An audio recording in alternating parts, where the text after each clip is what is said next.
Man 17 metų. Mėgstamiausi dalykai – fizika, matematika ir chemija. Svajoju studijuoti mechatroniką ir sukurti savo robotą. Laisvalaikiu lankau kovos menų treniruotės.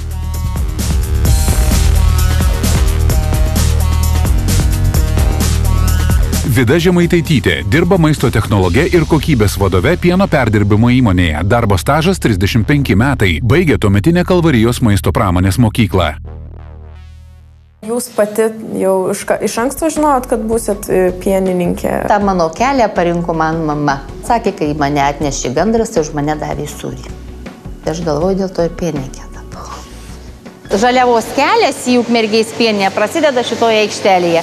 Atvažiuoja pienovežis, pasikelia durys, atvažiuoja pienovežis. Čia paima bandinius, paėmė pieno mėginius iš pienovežių, atneša į laboratoriją, priduoda bandymų specialistai, kurina išteria pieną.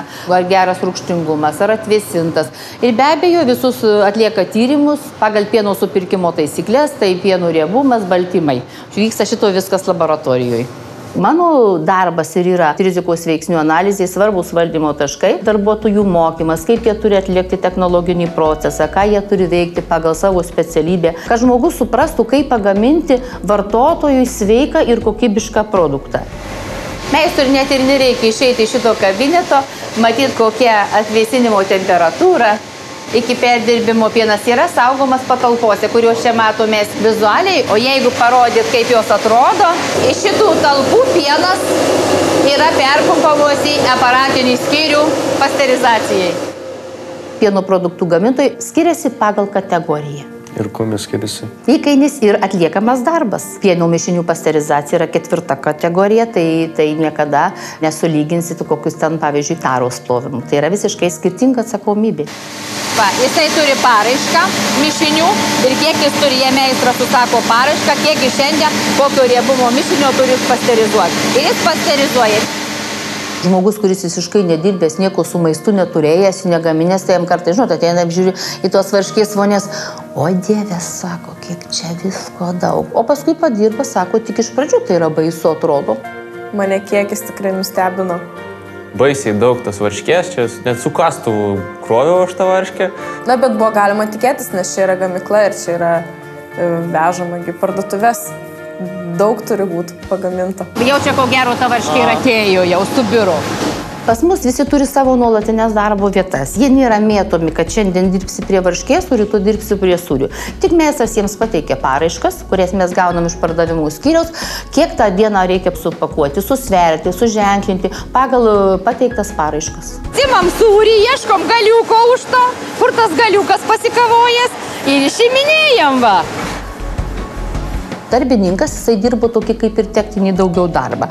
O jeigu dirba technologų ten ar meistrų, be abejo, tai yra chemija, tai yra eina biologija, nes tai yra traukinimo procesas, nes ten reikia žinoti, kas su tuo pienu darosi, kaip jį raugų mes užaugiama, iki kada jį traukinti ir kada pašildymo procesą pradėti. Nes pienas yra labai kaprizinga žaliava.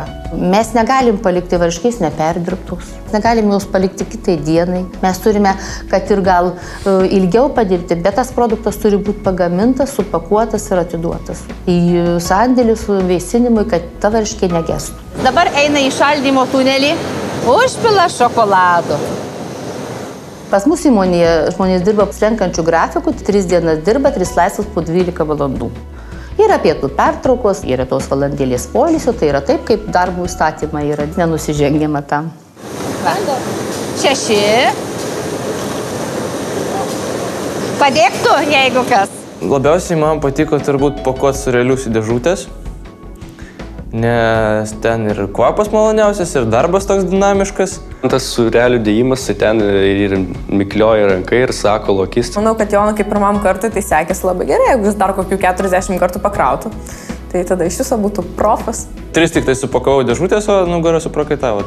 Ir vėlgi, kur atsirėmė į tą pačią gamybinę praktiką. Ponaitį Jonai, matot, ne taip jau pradžių išeina.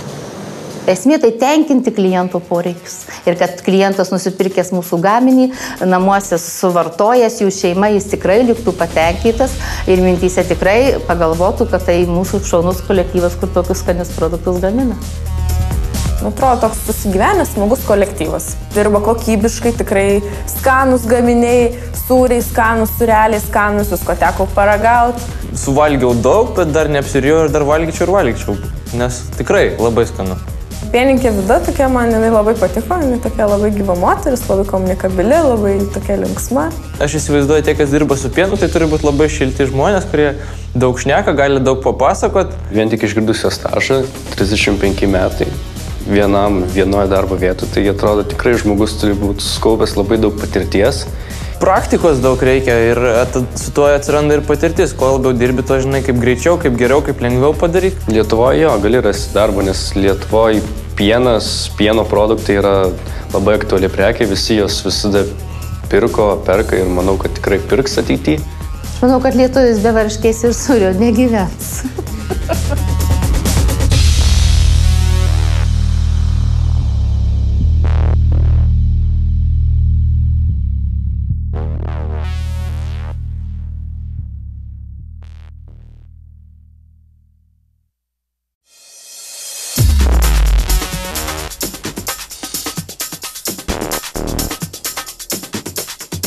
Šilumos tiekimo specialistai prižiūri, kad šilumos energetikos sistemos būtų tinkamai eksploatuojamos. Rengia nesudėtingus šilumos energetikos sistemų projektus, parenka joms tinkamas medžiagas ir priemonės, kad sistemos dirbtų patikimai ir saugiai. Vadovauja katilinių, šilumos tiekimo tinklų vamzdynų, šilumos punktų įrengimo surinkimo, remonto darbams, kontroliuoja atliktų darbų kokybę. Taip pat analizuoja šilumos ūkio veiklos norminius dokumentus, derina šilumos tiekėjų ir vartotojų tarpusavio interesus. Gali dirbti valstybinėse ir privačiose įmonėse, namų bendrijose, priežiūros tarnybose, gali kurti savo verslą.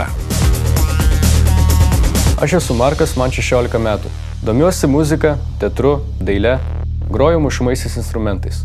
Ketinu studijuoti ir dirbti Lietuvoje meno srityje. Aš Kristina, esu Simono Daukanto gimnazijos 12-okė ir man patinka anglų kalbos, dainavimo bei teatro pamokos. Norėčiau studijuoti režisūrą užsienyje ir dirbti Holivude. Aš Jonas, man 17 metų. Mėgstamiausi dalykai – fizika, matematika ir chemija. Svajoju studijuoti mechatroniką ir sukurti savo robotą. Laisvalaikiu lankau kovos menų treniruotes.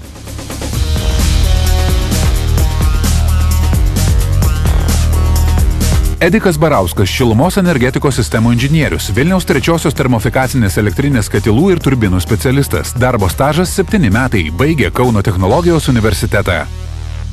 Mes anksčiau atvažiuojam į darbą, būtent specialistai. Pirmą einam į pagrindinį korpusą, susipažįstam, kokie trūkumai, kažkokie trikdžiai yra. Ta visą informaciją mums perduoda būtent operatyvinis personalas. Ir dienos bėgiai mes visas šitas problemas stengiamės kuo greičiau pašalinti. Ir visas šitas dalykas. Tai čia yra tas katilas, tas dalykas, už ką jūs esate atsakingi? Čia yra tik tai vienas įrenginys, už kurį mes esame atsakingi. O įrenginių yra tikrai nemažai. 2 katilai, 2 turbinos, visa pagalbinė įranga, pagalbiniai įrenginiai ir jie visi reikalauja priežiūros. Didžiausias kambarys mano gyvenime matytas turbūt. Šiaip tai neturiu fobijos aukščių, bet šiandien buvo gan baisu. Tai skaitykai įsiderbinau buvo, kad atvedėsi kažkokiu tai tikslu neaiškiu patį viršų katilo. Bet šitom aikštelėm ir žiūrėjo, kaip reaguoja. Vėliau paaiškėjo, tiesiog tikrinama, ar yra kažkokia tai aukščio fobija, aukščio baimė. O jūs žinot, kur visi šitų vamzdžių, kur kiekvienas iš jų veda? Kas juokingiausia, žinau. Ta pati ir operatyvinis personalas turi žinot, kuris eksploatuoja šitos katilus. Man buvo pasakyta, kad ten yra didžiulis katilas, bet iš tikrųjų jis nebuvo panašus į tą katilą, kurį, aš įsivaizduoju kaip katilą. Pribloškė labai didžiai vamzdžiai, tai didžiulė istorija labai. Tas katilas nesuvokiamo dydžio iš viso. Specialistai katilų turbinų, jie įrankių nenaudoja, jų įrankis yra mąstymas. Tiesiog sugalvoti tam tikrą sistemą, kurie įdiegus būtų pagerintas darbas, pagerintas ekonomiškumo atžvilgių ar patogumo atžvilgių, būtent aptarnavimo prasme. Įrenginių aptarnavimo instrukcijų rašymas, koregavimas, tikslinimas, projektuose dalyvavimas, rengiant kažkokias techninės sąlygas. Labai platus spektras darbų, kuris gali būti pas šilumininką. Ką aš dariau iš tikrųjų, tai aš tiesiog nuleidinėjau slėgį ir pakelinėjau slėgį. Markui tai labai patiko sukiot kranelius visokius, slėgį tikrinti, tai manau, kad ir patiko jam irgi erdvė, tai manau, kad jis galėtų čia atrasti save. Operatyvinis personalas dirba pamainom po 12 valandų dienos metu ir nuo 8 vakaro dirba kita pamaina. O inžinieriai mes, kurie vykdo tą priežiūrą, tokia gilesnė, tai dirba būtent po 8 valandas normalų darbo laiką. Tai mes esam blokų valdymo pulte, iš kur vyksta būtent pirmo arba antrojo energobloko valdymas. Tai šiuo atveju antras yra blokas valdomas čia, o už mūsų pirmas blokas, modernizuotas, kompiuterizuotas. Labai man patiko kontrolės punkte ekranas, kuris susidarė iš gal 8 didelių jau pakankamai ekranų. Žmogus, kuris prijaučia technikai, tai tikrai puikiai jaustųsi tokioje aplinkoje, kur įdomu visokie prietaisai, aparatai, viskas veikia pastoviai. Šiluminė energetika baigęs žmogus gali dirbti labai daugelis sričių, pradedant nuo projektavimo firmų, dujotiekį projektuoti ar kažkokį tai vandentiekį ir taip toliau. Nes įgyjama yra pakankamai daug žinių, kad galėtum nukrypti į kažkokį projektavimą. Tuo pačiu galima dirbti ir šilumos tiekimo įmonėse, nekalbant apie elektros gamybą. Tai taip išeina, šita specialybė yra gan perspektyvi Lietuvoje. Manau, kad tikrai perspektyvi, nes specialistų tikrai reikia. Alio, laba diena. Kur prisiskambinau? Tai vadinasi veikia. Tvarkoju. Gerai, viso gero. Koks yra malonumas dirbti šitą darbą? Kas priverčia kiekvieną rytą atsikelti ir eiti į darbą? Kiekvienam žmogui yra sava, bet bent jau man, aš jaučiu, kad esu technikos žmogus, tai man tiesiog patinka eiti ir stebėti savo įrenginius, kaip jie dirba, kaip su jais dirba operatyvinis personalas. Mano profesija yra, man bent jau labai įdomi yra. Kas turi tokį pomėgį technikai, ypatingai šilumai, tokią trauką, tai manau, kad irgi patiktų ta mano profesija. Rekomenduočiau šiluminininko profesiją tokiems mokiniams, kuriems patinka technika, kuriems patinka krapštytis visokiose konstruktoriuose. Pamatėm, kad vyrų čia yra dauguma ir vyrus labiau tai domina. Gal tokie stereotipai ir iš vaikystės ateina. Mergaitė žaidžia su lėlėm, berniukai su mašinytėm. Jeigu tu iš tikrųjų kažką sugalvoji ir kažką atrandi kažkokį tai tikrai gerą būdą, kuris patobulina šilumos tiekimą savo, pavyzdžiui, miestui, tai aišku, tu gali tuo didžiuotis. Labai svarbus atsakingas darbas yra šilumos gamyba. Inžinierius, kuris čia dirba, padarytų klaidą, tai gali būti, kad net visas Vilnius netektų šilumos. O šaltą žiemą tai tikrai būtų nekas.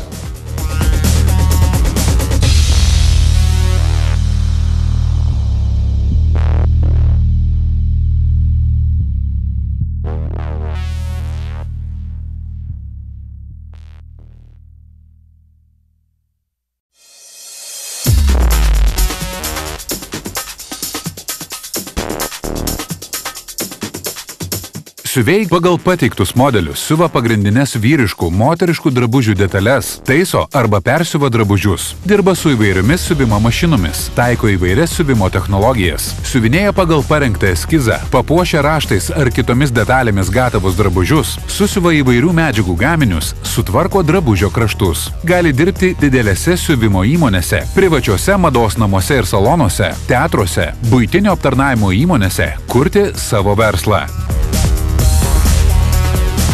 Aš esu Markas, man 16 metų. Domiuosi muzika, teatru, daile, groju mušamaisiais instrumentais. Ketinu studijuoti ir dirbti Lietuvoje meno srityje. Aš Kristina, esu Simono Daukanto gimnazijos 12-okė ir man patinka anglų kalbos, dainavimo bei teatro pamokos. Norėčiau studijuoti režisūrą užsienyje ir dirbti Holivude. Aš Jonas, man 17 metų. Mėgstamiausi dalykai – fizika, matematika ir chemija. Svajoju studijuoti mechatroniką ir sukurti savo robotą. Laisvalaikiu lankau kovos menų treniruotes.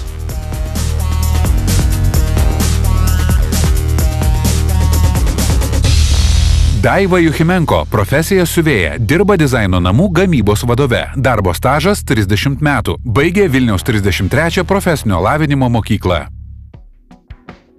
Šiai dienai esu konstruktorė modeliuotoja, o pradėjau šį darbą būtent nuo siuvėjos. Na, aš vaikystėje iš anksto gadinau